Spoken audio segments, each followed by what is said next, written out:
Salam əziz dostlarım. Gəlin Azərbaycanımızın gözəl quymaqlarından biri xam quymağı bişirək. Bu quymaq Zah xanımlar üçün çox faydalı bir quymaqdır.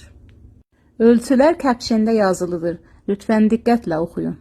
Bu quymağı bişirməyə belə başlamalıyıq ki, soyuq suya un əlavə eləyib, şəkər, sarı köh, bir çimdik duz, zəfiran, sarı yağ. Eləyə bilərsiniz şirinliyinə şəkər vurmayıb və serv zamanı bal artırasınız. Bu qarışımı ocaq üstünə alıb və qarışdıra pişiririk, ta quymaq qəvamına gəlsin. Quymaq qəvamına gəldikdən sonra dəmbuq qoyub 1 saat yarım elə 2 saat gözləyirik, ta yağa düşüb və qazmaq salsın. Quymağınızın yağa düşməsi ölçülərlə də bağlıdır. Ölçülər nə qədər çox olursa, yağa düşməsi də bir o qədər çox zaman aparar. Bu quymaqda unu qoğurmadığımız üçün adı xam quymaqdır. Yoxsa 2 saatda heç bir un xam qalmaz.